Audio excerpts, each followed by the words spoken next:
Hey guys, Foxdrop here with another champion guide. Today we're going to be taking a look at Gragas, the big man with the big belly. Currently he's one of the strongest junglers around for both competitive and solo queue, and seeing as he really isn't that hard to play, he's someone I would definitely recommend learning. So it's a good thing we're doing this video today then, right? Gragas is a very well-rounded jungler, especially in his belly, with no inherent weak points. He performs very well at all stages of the game, bringing a variety of upsides to his team, being able to thrive in a multitude of situations and filling out that tank role very nicely without sacrificing any early game strength like a lot of tank junglers do. As with all my champion guides, this video is being made in partnership with ProGuides, a website designed to help you become a better player. And don't forget, if you guys have any specific champion in mind that you want me to do a guide on in the future, leave your suggestions down below in the comments, as that's mostly how I decide who to do these guides for. So make your voice be heard, or voice be read, you know what I mean.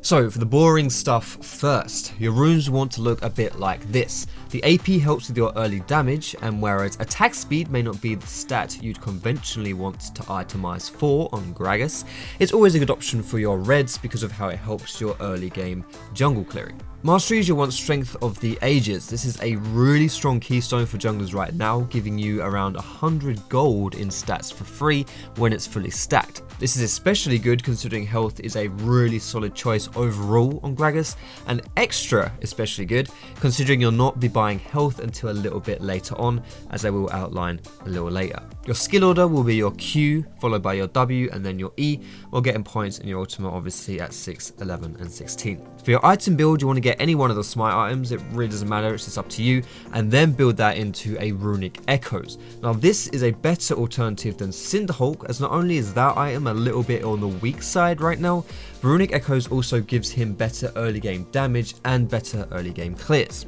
After that, you want to focus on tank items. Specifically in solo queue, I think getting an Iceborne Gauntlet, which will allow you to smash down on people even harder while still remaining decently tanky, is a pretty good choice. But generally speaking, anything that would make you harder to kill and more frustrating to play against is a good choice on old Graggy. As for how to actually play Gragas, he's a very good champion at all stages, like I said. Early on, you want to make use of his good ganking by trying to apply lots of pressure all over the map. Hitting someone with a body slam is a near guaranteed flash or kill, and so finding those overextended targets should be your #1 priority. You should be slightly careful of strong early game junglers on the enemy team though, as before Gragas gets his runic echoes, he tends not to clear all that efficiently and can get invaded quite easily. In addition, if you've belly flopped your way into a fight and suddenly you get caught out, you're pretty much entirely donezo unless you've got your flash to escape. Mid-game Gragas can 1v1 most targets on the enemy team provided you aren't seriously far behind.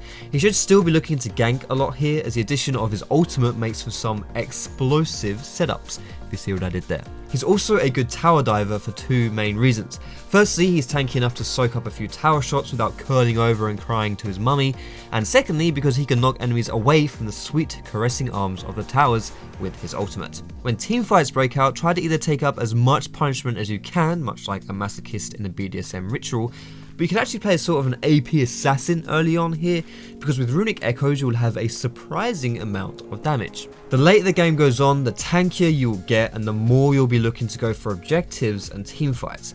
Now whereas Gragas doesn't have anything special about him as far as taking away stuff like Baron or towers goes, he can facilitate them both quite well. Firstly, he can do that by creating picks and catches with his E/R combo, and secondly by tanking endlessly so you can be the shield while your team gets the objective. You will want to be that front line in all of your fights, so don't be a wimp and hide behind anything, as it's your job to give as little breathing room as possible to the enemy team while giving as much breathing room as possible to your own team. How useful you are in these team fights will come down to two major factors. Firstly, how much damage you can soak up and how much of a nuisance you can be in general, and secondly, how you use your ultimate. For your ulti, you'll either want to throw it at a mispositioned carry so you can fling them into your team like a reverse trebuchet and take them out, or you want to use it in the middle of the entire team while the fight's going on to split them up. This will enable your team to focus targets easier and to spend more time fighting less people. Despite Gragas being easier to play than a gullible Essex girl at an open bar, there are a few nifty mechanics that you'll want to get down. Firstly, his E flash combo. Now it is really simple, all it is throwing out your rotund belly at the enemy and then pressing flash as you're about to land. This basically just extends the length of your belly slam while also removing its animation at the end, making it very hard to react to. Now this is a great tool for catching people with their pants down. Secondly, whenever going into fights, you'll want to press your W before you charge in with your E.